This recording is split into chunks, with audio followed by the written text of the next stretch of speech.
नमस्कार। स्वागत है आप सभी का आपके चैनल पे। मैं पूजा प्रजापति। आज बात करती हूँ रामदेव बाबा। रामदेव बाबा जो कि योगाचार्य हैं और आयुर्वेद में इनको इतना अच्छा ज्ञान था कि इन्होंने लोगों की भलाई करते करते अपने एक पतंजलि अनुसंधान की खोल डाला।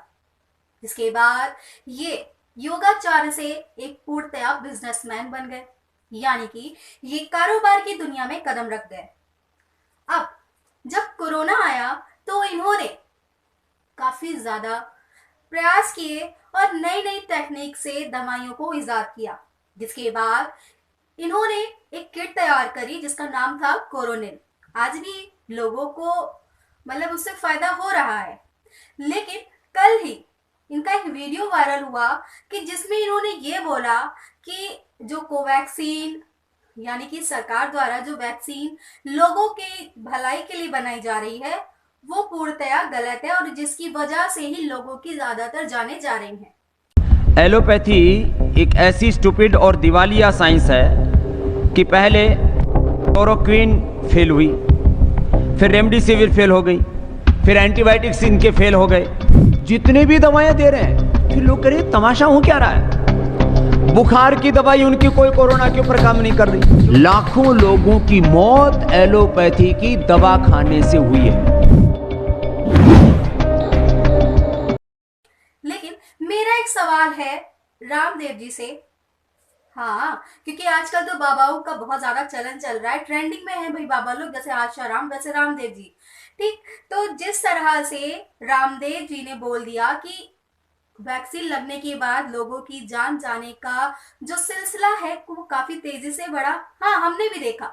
लेकिन ये नहीं कह सकते कि वैक्सीन लगने के बाद ही ये सिलसिला बढ़ा।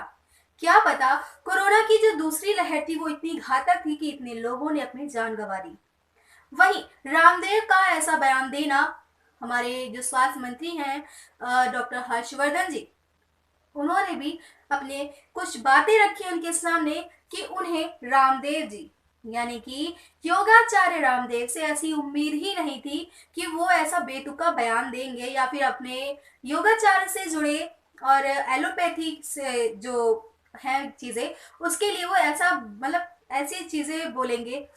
हम सब जानते हैं कि कोरोना टाइम पीरियड में जो आज भी बहुत सारे लोग फेस कर रहे हैं, आप हम हमारे डॉक्टर, हमारी जो जनरेशन है, चाहे वो यंग हो या फिर जो भी जनरेशन हो, वो सब फेस कर रही है। अगर आम जनता ने अपनी जान गंवाई है तो वहीं डॉक्टरों ने भी अपनी जान गंवाई है। न जाने इतने कितने डॉक्टर्स थे जिन्होंने कोरोना पेशेंट का इलाज करते करते अपनी जान गंवा दी। वो कई महीनों कई महीनों तक अपनी फैमिली से अलग रहे, अपनी फैमिली मेंबर्स को सिर्फ वो वीडियो चैट पे ही देख पाते थे और महसूस करते थे कि उनके फैमिली मेंबर उनके पास हैं।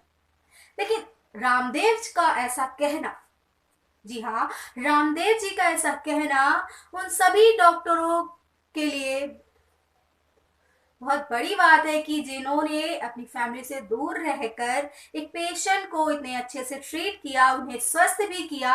अब वो कह नहीं सकते कि क्यों जान गई, क्योंकि डॉक्टर भगवान होता है, लेकिन एक वो भी समय आता है जब डॉक्टर खुद से हार जाता है। तो रामदेव जी का ऐसा कहना बहुत ही गलत है। अगर आप कोई ऐसी टेक्निक, कोई ऐसी दवा, कोई ऐसी मेडिसिन, कोई ऐसी वैक्सीन इजाद कर सकते थे तो आप कर लेते, क्योंकि अब तो आप योगाचार्य से सीधे कारोबार की दुनिया में होता रहे हैं।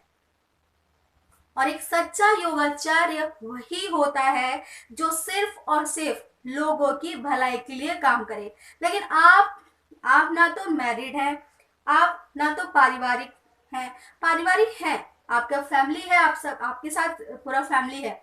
लेकिन आपने ही बताया था कि आपने काफी समय छोटे से ही अपनी फैमिली से आप अलग हो गए, देन आपको योगा में रुचि हुई, आप योगाचार्य बन गए। कई कई कई आपने योगों को सीखा, लोगों से सीखा, आप अपने गुरु से सीखे।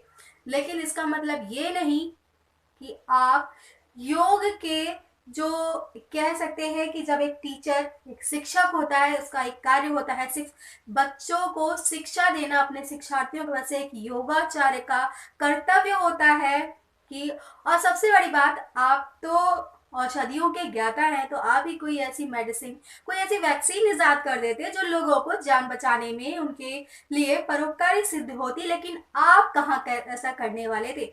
आपको सिर्फ और सिर्फ पैसों से मतलब था, क्योंकि ये दुनिया आपके हिसाब से पैसों से ही चलती है, बेशक पैसों से चलती है, लेकिन आप अपना कर्तव्य, अपना धर्म कैसे भूल गए रामदेव जी। तो इसी के साथ आप सोचिएगा कि क्या सच है और क्या झूठ है। इसी के साथ मैं अपने शब्दों का विराम देती हूँ। नमस्कार।